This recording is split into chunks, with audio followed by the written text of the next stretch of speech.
Customers అంతా receive చేసుకున్న తర్వాత చాలా ఎక్కువ ప్రైస్ చెప్పేశారండి. అని అంటే ఎట్లా ఉంటుంది చెప్పండి. హలో అండి, మహాలక్ష్మి దగ్గర హాయ్ అండి.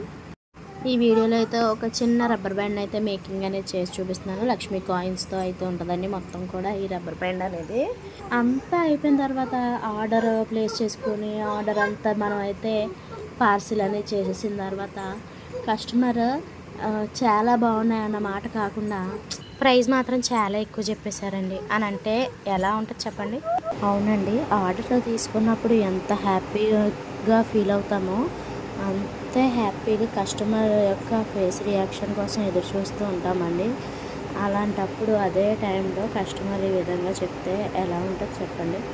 నేననే కాదండి, నాలో ఇలా చిన్న బిజినెస్లు చేసుకునే వాళ్ళకి ఎవరికైనా సరే ఒక ఆర్డర్ వచ్చిందంటే దాని యొక్క ఆనందం ఇంకా వేరే లెవెల్లో, ఇంకా మాటల్లో చెప్పలేము. ఇంకా వేరే లెవెల్ ఏంటంటే మాటల్లోనే చెప్పలేమన్నమాట.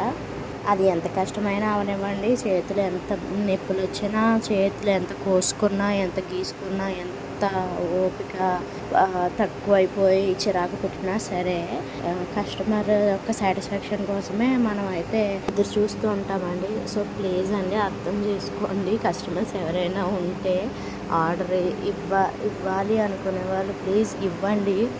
ఇచ్చిన తర్వాత ఆ యొక్క ఐటమ్, ఆ ప్రోడక్ట్ ఏదైతే ఉంటుందో ఈ బిజినెస్లో ఉన్న వాళ్ళకే కాదండి, ఏ బిజినెస్లో ఉన్న వాళ్ళకి, ఈవెన్ శారీ తీసుకున్నా, జ్యువెలరీ ఐటమ్ తీసుకున్నా, ఏ ఐటమ్ తీసుకున్నా కానీ ఒక్క ఫీడ్బ్యాక్ అయితే ఇవ్వండి, ఒక చిన్న రివ్యూ అయితే ఇవ్వండి. అలా అంటే ప్రైస్తో కంపేర్ చేసుకోవద్దా, ప్రైస్ గురించి చెప్పొద్దా అని అంటారేమో. మీకు ప్రైస్ అంతా తెలిసే ఆర్డర్ అనేది చేసుకుంటారు కదండి. మీకు ఫస్టే తెలుస్తుంది కదా దీని రేట్ ఇంత, ఓకే ఇది ఓకే మనకి పర్వాలేదు అనుకున్న తర్వాతే మీరు ఆర్డర్ అనేది చేసుకుంటారు కదా, ఏదైనా సరే, ఏ ఐటమ్ అయినా సరే. సో అలాంటప్పుడు మరి ఐటమ్ తీసుకున్న తర్వాత ఏంటి ఇంత రేట్ అని ప్లీజ్ అనకండి. ఎవరైనా సరే కస్టమర్స్ నా యొక్క మాటని అర్థం చేసుకుంటారని అనుకుంటున్నాను. మీకు ఏ విధంగా అర్థమవుతుందో నాకైతే తెలియట్లేదు. ప్లీజ్ ఎవరికైనా చేసుకోవాలి అనుకునే ముందే మీకు ఐటమ్ యొక్క ప్రైస్ అనేది తెలుస్తుంది కదా, అది రీజనబుల్గా కాదా అనేది కూడా మీకే తెలుస్తుంది, మీకే ఐడియా ఉంటుంది. అర్థం చేసుకుంటారు అనుకుంటున్నాను.